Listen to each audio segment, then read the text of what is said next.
jardinière, tu vas nous parler effectivement de la manière dont on peut s'éduquer. S'éduquer, puis il y a une thérapie qui est utilisée dans les pays anglo-saxons depuis des années maintenant, qui démarre seulement en France, qui est l'hortithérapie.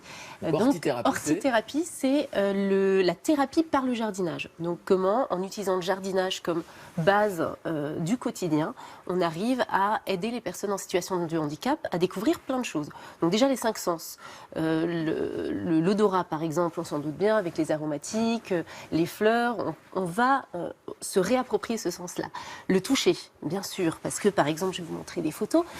C'est à La Ciotat, c'est un jardin qui s'appelle le Jardin de l'Espérance. Il existe depuis 1995 et c'est 7000 m² que des bénévoles ont monté de toutes pièces. Maintenant, il y a 10 salariés. Et ce jardin est à destination autant des personnes en situation de handicap que des personnes qui sont complètement valides. Donc ça permet, ce que vous disiez très justement, de se rendre compte de vivre ensemble, de tisser du lien social.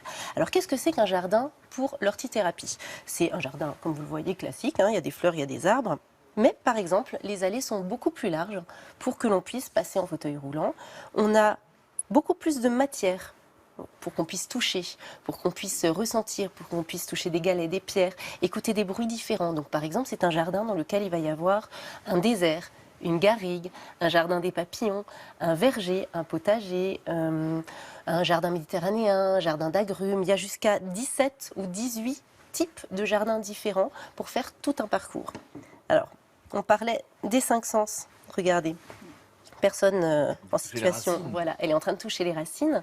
Mais ça veut aussi dire toucher la terre, ça veut dire sentir la terre mouillée, ça veut dire comprendre la temporalité, la spatialisation. Donc une plante pousse, ça apprend la frustration, ça apprend à être assez humble aussi vis-à-vis de la nature. Parce là, il faut envoyer pas seulement les personnes en situation de handicap, il faut envoyer tous les citadins. Tous les citadins de la planète. Ah mais c'est ça, ils accueillent tout le monde. C'est vraiment un jardin qui n'est là que pour des ateliers. Il y a notamment des enfants d'une classe, d'une classe classique, de CM2, qui ont créé tout un parcours, un abécédaire des senteurs et du toucher avec des enfants malvoyants. Donc il y a un petit fil d'Ariane qui permet de se balader dans un jardin méditerranéen et d'avoir les étiquettes en braille et en caractère romain, donc pour que tout le monde puisse se promener et avoir les mêmes informations. Là, les senteurs, justement. On met le nez dans les plantes et on se rend compte qu'on a du plaisir. Et puis, la terre, on touche, on sème. Et après, on récolte et on cuisine et on mange. On prend du plaisir tous ensemble à manger les confitures. Là, ça m'intéresse, là, quand tu fais manger. C'est ça. Parce que toi, la terre, Nissé, quand tu es dans l'informatique... Moi, j'adore la terre. J'adore la terre, mais cette odeur de terre battue. Prise de terre. Quand il pleut. Aujourd'hui, en France, en ville, on ne la sent plus, la terre mouillée. Mais moi, ça me rend fou, cette odeur. Il faut aller à Roland-Garros pour sentir l'odeur. C'est incroyable. Alors que ça rend fou. Moi, j'adore cette odeur. Moi aussi, c'est vrai. Et moi, ce que j'aime dans l'hortithérapie, justement, dans ce contact avec la nature, la terre, c'est qu'on réapprend des gestes simples.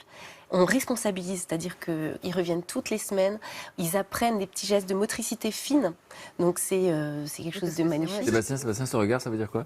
En fait, c'est parce que moi je pense à Noé. Noé déteste la terre. C'est vrai? Il déteste toucher la terre. Il aime pas Parce se qu'il est dans faillir. les aime avions, pas- il est voilà. dans le ciel. Il veut Et aller le dans son comble, c'est qu'on était dans la nature, sur la plage la plus sublime, il n'y avait que nous, dans les Caraïbes. Et ben là, on a grignoté dans une paillote, il y avait le Wi-Fi. Il regardait des vidéos de métro sur YouTube.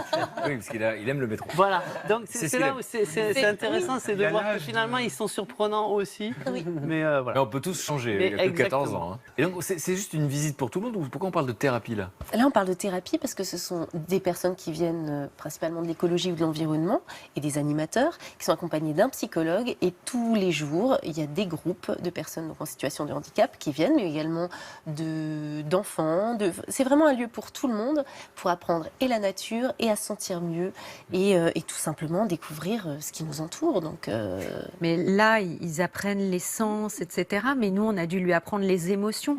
On lui a appris la différence entre la tristesse, la peur, la déception, la colère, toutes les émotions négatives surtout. Parce que quand il se sentait mal, il fallait qu'il puisse dire ce qu'il avait exactement. Parce que ça le déchargeait de cette émotion négative et puis il pouvait mettre des mots dessus et nous expliquer pourquoi il allait pas bien.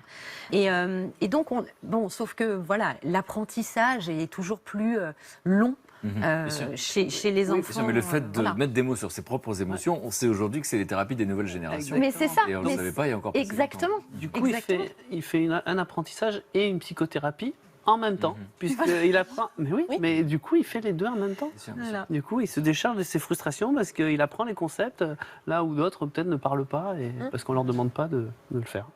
Bon, donc c'est la Ciotat. C'est à la Ciotat, c'est le Jardin de l'Espérance. Il y a un site internet, tout le monde peut y aller s'inscrire et faire des ateliers incroyables. Bon, de toute façon, sur le site de 1001 vies, évidemment. Et si vous connaissez des gens qui connaissent des gens formidables, qui prennent des initiatives, qui changent le monde, sur le site, hein, vous n'hésitez pas à le faire.